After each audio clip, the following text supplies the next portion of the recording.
Hello class third students, welcome back again in your English class. Hope आप सभी अच्छे होंगे और आप सभी अपने चैप्टर को अच्छे से रिवाइज कर रहे होंगे।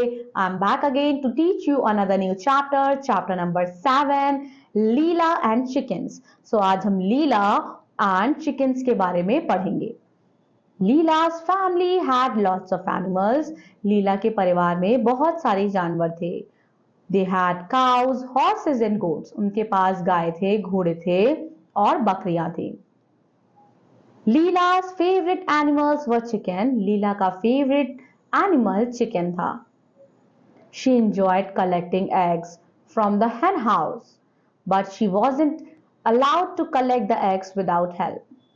उसको अंडे उठाना बहुत पसंद था मुर्गियों के, लेकिन उसको अलाउ नहीं था कि वो अकेले जाके अंडे उठाए। You must not open the door by yourself, पापा said. तब लीला के पापा ने बोला कि तुम्हें खुद से दरवाजा नहीं खोलना चाहिए। You can't reach the hook.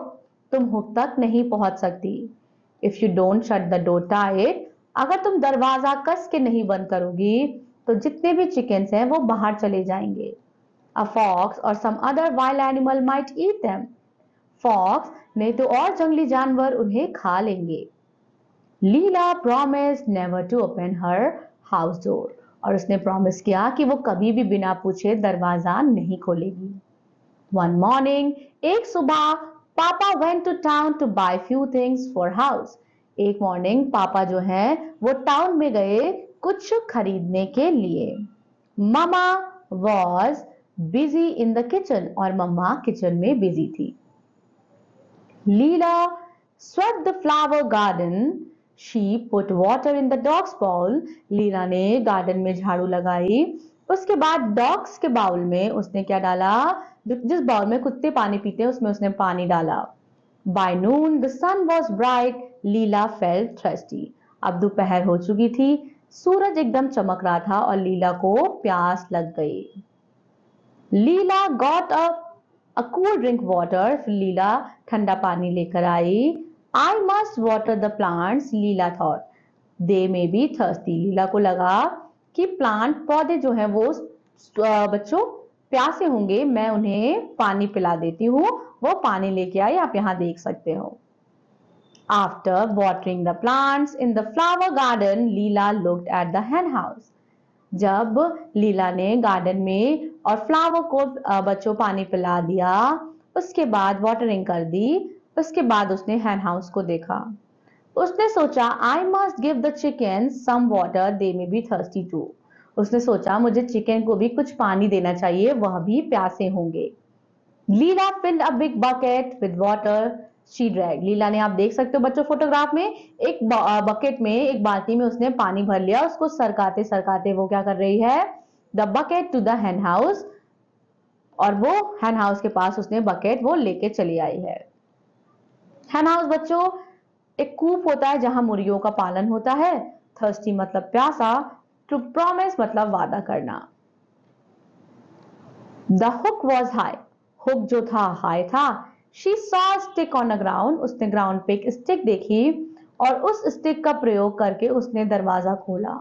Son the hook was free. और जल्दी ही कूप का हुक था जो फ्री हो गया। Slowly the door open. और धीरे से जो है दरवाजा खुल गया।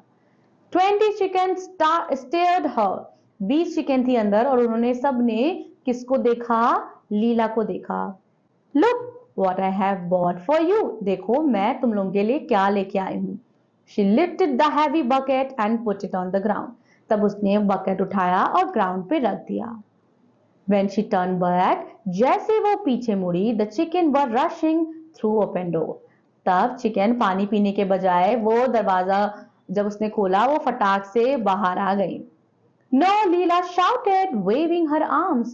लीला ने बोला कि नो, भागना नहीं है। Get back in there, shoo. जल्दी से अंदर जाओ।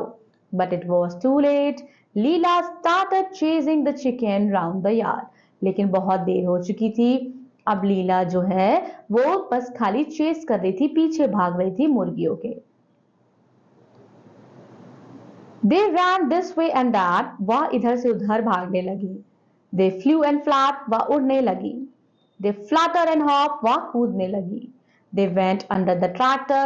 So कुछ मुर्गियां ट्रैक्टर के पास चली गईं, कुछ मुर्गियां व्हील बैरो के पास चली गईं। जब पापा घर आए, Leela was sitting in front of hen house crying. जब पापा घर वापस आए, उन्होंने देखा कि लीला hen हाउस के सामने बैठ के रो रही है। पापा ने नोटिस किया कि दरवाजा खुला है। He saw the bucket full of water. He understood. और वो समझ गए कि लीला मुर्गियों को पानी पिलाना चाह रही थी। Let's get those chicken back in the hen house. चलो उन चिकन को hen हाउस में वापस ले चलते हैं, पापा ने बोला। He went to get some chicken feed in a bucket. Here, chick, chick, chick, he called. He spared the feed on the ground and near the hen house. उसके बाद उसने मुर्गियों को देखा और चिक चिक चिक करके बुलाया और उन्होंने मुर्गियों को वापस अंदर कमरे में भेज दिया। Next we have some difficult words. Wheelbarrow बच्चों, एक small vehicles with one wheel and two handles for carrying things. Flap मतलब पंख के सहारे उड़ना। ट्रैक्टर एक तरह की व्हीकल्स है। स्प्रेड मतलब फैल जाना। यार्ड का होता है बच्चों एक स्पेस होता है जो घर के पास होता है। फ्लटर मतलब जल्दी जल्दी क्विक मूवमेंट करना। Then we have chicken feed. अब क्या हुआ, अब देखते हैं बच्चों। Soon all the chickens came to eat feed. अब उसके पापा ने जैसे बोला ना चिक चिक चिक करके, तो सारी मुर्गियां फटाक से आ गई दाने को खाने के लिए। One by one, Leela and Papa caught the chickens.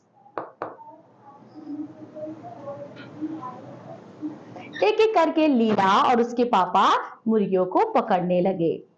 When all the chickens were back in the hen house, जब सभी मुर्गियां hen house में वापस आ गईं, पापा ने फिर से दरवाजे पे हुक लगा दिया।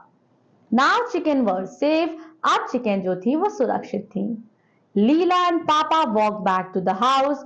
पापा ने बोला कि giving the chicken some water was good idea. Chicken को पानी पिलाना अच्छा आइडिया था, पर अपने आप से कभी भी दरवाजा मत खोलना लीला. He stopped and looked at Leela. It is very difficult to catch the chickens once they get out of hen house. Do you know what I mean?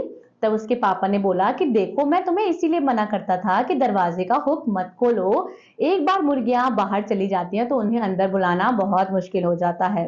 लीला ने अपने सर को ऐसे हिलाया, नॉट किया, बोला यस पापा, और वो ये लेसन अपनी लाइफ में कभी नहीं भूलेगी. This was the beautiful story. I hope बच्चों इस स्टोरी से आपने ये सीखा that we should always obey our parents. नहीं तो हम किसी ना किसी दिक्कत या परेशानी में जरूर फंस जाएंगे. इसीलिए हमें अपने टीचर्स, अपने पेरेंट्स का कहा हमेशा मानना चाहिए. चैप्टर इज कंप्लीटेड है. मैं आपसे मिलूंगी बच्चों आपकी अगली क्लास में. Till then, revise your chapter properly and keep on reading your chapters. Thank you so much.